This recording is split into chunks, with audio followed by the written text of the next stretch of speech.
अब हम आपको उस बैठक की उस दिलचस्प तस्वीर के बारे में बताने जा रहे हैं जो सोशल मीडिया पर वायरल हो रही है। इस तस्वीर को प्रधानमंत्री मोदी ने खुद अपने आधिकारिक एक्स हैंडल से पोस्ट किया। इस तस्वीर में प्रधानमंत्री मोदी ने एससीओ बैठक के दौरान बेलारूस के राष्ट्रपति अलेक्जेंडर लुकाशेंको की मुलाकात का जिक्र किया।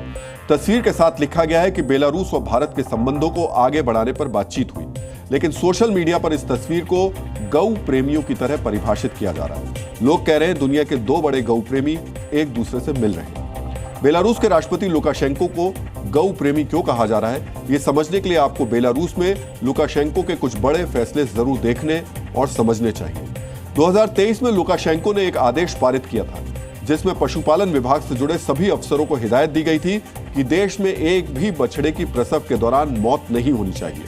2024 में लुकाशेंको ने देश में डेयरी उद्योग को हाईटेक करने के लिए दूसरे देशों से उपकरणों का आयात किया था और 2025 में लुकाशेंको ने काउ वेलफेयर बिल पास किया था जिसका उद्देश्य है बेलारूस में गायों के पालन और रखरखाव के स्तर को बढ़ाना।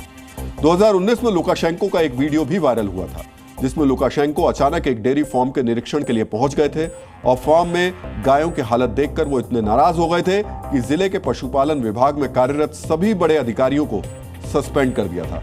लुकाशेंको एक किसान परिवार से हैं और आज भी अपने आधिकारिक निवास पर वो गाय पालते हैं। हालांकि गायों को लेकर ये प्रेम सिर्फ लुकाशेंको तक सीमित नहीं है। बेलारूस की संस्कृति में गाय का बड़ा महत्व है। अब हम आपको बेलारूस के समाज और गायों के बीच का रिश्ता भी बताने जा रहे हैं। आप चाहें तो ये जानकारी नोट भी कर सकते हैं। बेलारूस के प्राचीन साहित्य में गाय और बछड़ों पर काफी कुछ लिखा गया है। बेलारूस के ग्रामीण इलाकों में आज भी बागान नाम की एक आत्मा को पूजा जाता है। माना जाता है कि बागान नाम की यह आत्मा गाय और उसके परिवार की सुरक्षा करता है। बेलारूस में यह भी मान्यता है कि जिस घर में गाय होती है वहां सुख और समृद्धि का निवास होता है। बेलारूस में ईसाई धर्म के प्रचार प्रसार से पहले हर त्योहार पर गाय को फूलों से सजाया जाता था। माना जाता था कि गाय को सजाने से गांव में फसलें अच्छी होती। बेलारूस में कुर्सी हासिल करने के बाद लुकाशेंको ने डेयरी उद्योग को लगातार आगे बढ़ाया, जिसके चलते आज गाय बेलारूस की अर्थव्यवस्था की रीढ़ की हड्डी माने जाने लगी। बेलारूस की अर्थव्यवस्था के लिए गाय कितनी जरूरी है ये आप हमारे अगले ग्राफिक्स के जरिए समझ सकते हैं। बेलारूस के डेयरी फार्म्स में कुल मिलाकर 14 लाख गाय हैं जो सालाना 85 लाख टन दूध देती है। 2024 के आंकड़ों के मुताबिक बेलारूस ने दूध से जुड़े उत्पादों का जो निर्यात किया था उसकी वैल्यू $263 मिलियन थी।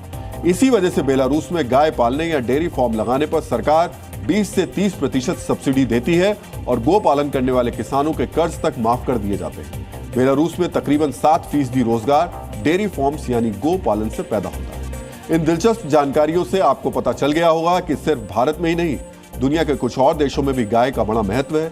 हमारे यहाँ समाज का एक बड़ा तबका गाय को मां की तरह पूजता है, तो बेलारूस जैसे देशों में गाय को सुख समृद्धि का प्रतीक माना जाता है। त्योहारों पर उन्हें सजाया संवारा जाता है। इन्हीं तथ्यों की वजह से एससीओ में बैठक में मोदी और लुकाशेंको की तस्वीर वायरल हुई, जिसे सोशल मीडिया पर दो गौ प्रेमियों का मिलन भी करार दे दिया गया। गौ प्रेम के साथ ही साथ लुकाशेंको की एक और खासियत भी है, वो जानना भी आपके लिए बेहद जरूरी है। लुकाशेंको एक ऐसे नेता है जो आपको दुनिया के किसी भी नेता के साथ बात करते मुस्कुराते हुए नजर आ जाएंगे। एससीओ समिट के दौरान वो पीएम मोदी के साथ साथ शहबाज शरीफ से भी मिले। टैरिफ पर ट्रंप का विरोध करने वाले एर्दोआन लुकाशेंको को चुनावी जीत पर बधाई देते हैं, तो पुतिन से मुलाकात करने से पहले ट्रंप भी फोन लुकाशेंको को ही करते हैं। ऐसा लगता है मानो लुकाशेंको को राष्ट्राध्यक्षों की केमिस्ट्री पहचानना और उसके बीच खुद को फिट करना बखूबी आता है।